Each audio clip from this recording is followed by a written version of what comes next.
여러분 반갑습니다. 오늘도 새벽 돌베개에 나오신 모든 성도님들을 주님의 이름으로 환영합니다. 주님의 은혜로 또 좋은 또 쉼의 날인 또 주말을 맞이하게 되었는데요. 이 주말에도 예레미야서 말씀 묵상하고 또 이 말씀으로 이 쉼의 날도 잘 살아가는 우리 모두가 되기를 바랍니다. 오늘 우리에게 주시는 하나님의 말씀은 예레미야 34장 8절로 12절까지의 말씀입니다. 주님께서 예레미야에게 말씀하셨는데 그때는 이미 유다 왕 시드기야가 종들에게 자유를 줄 것을 선포하는 언약을 예루살렘에 있는 모든 백성과 맺은 뒤였다.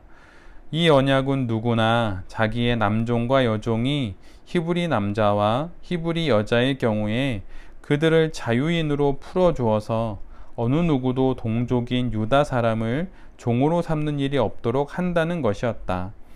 모든 고관과 모든 백성은 이 계약에 동의하여 각자 자기의 남종과 여종을 자유인으로 풀어주고 아무도 다시는 그들을 종으로 삼지 않기로 하고 그들을 모두 풀어주었다.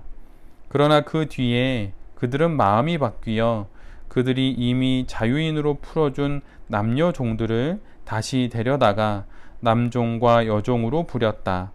그때 주님께서 예레미야에게 이렇게 말씀하셨다. 아멘. 오늘은 예레미야 34장의 말씀을 갖고 신앙의 일편단심 이런 제목으로 함께 하나님 말씀을 나누도록 하겠습니다. 오늘 본문은 유다의 마지막 왕인 시드기야 왕과 또 그 당시 유다 백성들에 관련된 이야기입니다. 시드기야 왕은 바빌로니아에 의해서 유다의 왕의 자리에 오릅니다. 그런데 왕의 자리에 오른 이후 그는 바빌로니아를 멀리하고 오히려 친애굽 정책을 펼칩니다. 이에 바빌로니아의 느부갓네살 왕은 유다를 침공하게 되지요. 바로 이 급박한 상황에 시드기야와 유다의 백성들은 하나님께 순종한다는 뜻으로 같은 민족인 히브리 노예들을 해방시킵니다. 그런데 이 순종 덕분이었을까요? 바벨론이 물러가게 됩니다. 그런데 그렇게 되자 유다는 히브리 노예들을 다시 잡아들이게 되고 이러한 상황에서 일어나는 일들을 기록하고 있는 말씀이 바로 오늘 본문의 말씀입니다. 상황이 바뀌고 형편이 나아지니 다시 예전으로 돌아가는 모습을 우리 모두가 보게 됩니다.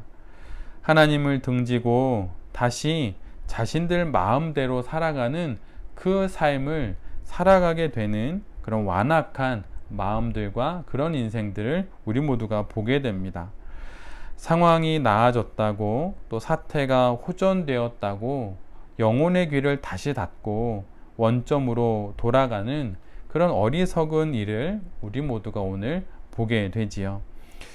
위기가 회개의 기회가 되었다면 어떻게 해야 하겠습니까? 당연히 그 기회를 잘 살려야 할 것입니다. 하나님의 존재를 알지 못하는 사람처럼 위기가 해결되니 예전의 삶으로 다시 돌아가서 강박한 마음이 되어 살아가는 것은 참으로 어리석은 일입니다. 성경에서 자주 언급되는 강박한 마음 이런 표현이 있는데 그 표현의 원어적인 뜻은 딱딱한 마음, 돌과 같은 마음, 바위와 같은 마음 이런 뜻입니다. 그래서 화살을 쏘고 표창을 던져도 박히지 않고 튕겨져 나가는 그러한 모습을 강팍한 마음이라고 이야기를 합니다. 반면에 부드러운 마음은 살코기 같은 마음을 뜻합니다. 그래서 화살이 관역에 탁탁 박히듯이 그렇게 하나님의 말씀이 영혼의 관역에 하나둘 꽂히는 것, 바로 그런 마음이 부드러운 마음이라고 하는 것이지요. 위기를 맞아서 유다의 모든 백성들은 부드러운 마음이 됩니다. 그런데 위기가 해결이 되니 다시 강팍한 마음으로 돌아가게 되는 것이지요. 참으로 어리석은 일임을 우리 모두가 알게 되지요. 성경에 보면 미혹이라는 말이 있습니다. 근데 그 말의 뜻은 무엇에 홀려 정신을 차리지 못함, 이런 뜻입니다. 온당치 못한 것에 마음을 빼앗겨서 그것에 묶이게 되는 것을 말하는 것입니다. 위기를 맞이하게 되어 하나님께 묶여진 마음의 줄을 또 상황이 호전되니 다시 풀어서 예전에 다른 것에 묶어두는 것, 비끄러매는 것, 이것이 바로 미혹이라고 하는 것이지요. 왜 우리에게 평안과 안식이 없는 것입니까? 그것은 바로 우리가 우리의 영혼을, 우리의 몸을 나를 지으시고 나의 길을 인도하시는 하나님께 비끄러매지 않고 상황에 따라 이곳에 묶고 또 저곳에 묶으면서 살아가기 때문입니다. 조금만 상황이 나아지면 하나님께 묶여진 그 끈을 풀어버리고 또 힘겨운 시간이 지속되면 다른 기둥을 찾아 헤매다가 또 거기에다가 인생을 비끄러맵니다. 그렇게 갈지짝 얼음으로 인생을 살아가니 그 인생에 평안은 없고 안식은 없으며 그 영혼은 자꾸 왜소해지는 것이지요. 광장에 선 기독교라고 하는 책이 있습니다. 미로슬라프 볼프라고 하는 사람이 쓴 책인데 그 책에서 기독교를 가리켜서 기독교는 상승과 회귀의 선순환 속에 있다, 이렇게 표현을 합니다. 근데 여기서 말하는 상승이란, 위로 올라가는 상승이란 위에 계신 하나님을 만남으로써 그분의 뜻을 깨닫고 그것을 내면화하는 과정을 뜻합니다. 그리고 회귀라고 하는 것은 그렇게 내면화된 정체성을 갖고 이 땅의 삶을 살아가는 것을 일컫는 것입니다. 우리가 세상에서 성도로 살아가면서 상황과 형편에 따라 이리저리 배회하지 않기 위해서는 하나님을 향해 날아오르는 이 상승의 과정을 잘 살아내야 합니다. 그렇게 하나님을 만나고 하나님의 뜻을 깨닫고 또 그 하나님께 우리의 인생을 비끄러매는 이러한 삶이 있을 때 다시 이 땅에 내려와 이 땅에서의 수많은 상황들을 올곧게 잘 살아갈 수 있게 되는 것이지요. 깊이를 뒤집으면 높이가 된다는 말이 있습니다. 이 말에 반대 버전이 있다면 그것은 높이를 뒤집으면 깊이가 된다는 말일 것입니다. 하나님을 향해 상승의 과정을 통해 하나님을 만나는 일들이 충분히 있다면 이 땅의 삶에 깊이 뿌리를 내려서 그 무엇으로도 흔들리지 않는 그런 인생을 우리 모두가 살아갈 수 있게 되는 것입니다.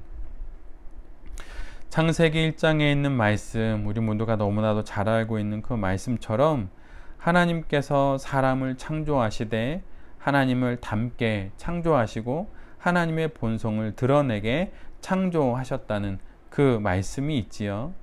이 말씀처럼 우리가 하나님을 기억하고 나의 창조주를 향하여 일편단심에 변함없는 마음을 품을 때만이 우리가 흔들림 없는 영혼으로 이 인생을 살아갈 수 있게 되는 것입니다. 우리가 무엇에 우리의 영혼과 마음과 또 우리의 신앙 인생을 묶어야 하겠습니까? 그것은 바로 하나님입니다. 세상의 헛된 우상과 또 세상에 능력 있어 보이는 것에 우리의 인생을 묶어야 한다는 그런 속삭임에 넘어가지 않고 하나님께 우리의 인생을 묶을 때만이 우리는 비로소 참다운 인생을 살아갈 수 있게 되는 것입니다. 새벽 돌베개의 모든 성도님들과 또 이 말씀을 전하는 제 자신이 오직 하나님께만 우리의 신앙 인생을 묶음으로 말미암아 신앙의 일편단심으로 이 땅의 삶을 살아감으로 아름다운 인생을 살 수 있게 되기를 간절히 기도드립니다. 아멘. 기도하겠습니다. 주님, 상황이 나아지니 먹고 살만하니 괴롭혔던 문제가 해결되니 이내 하나님을 등지는 시드기야와 유다의 백성들의 모습을 봅니다.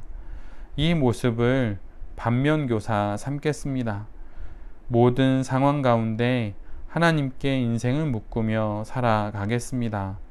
형편과 상황, 성공과 실패, 이것에 우리의 인생을 묶지 않고 하나님께 우리의 삶을 묶고 살아가겠습니다. 주님, 우리를 붙잡아 주시옵소서. 그리고 우리를 인도하여 주시옵소서. 이 모든 말씀 예수 그리스도의 이름으로 기도드립니다. 아멘.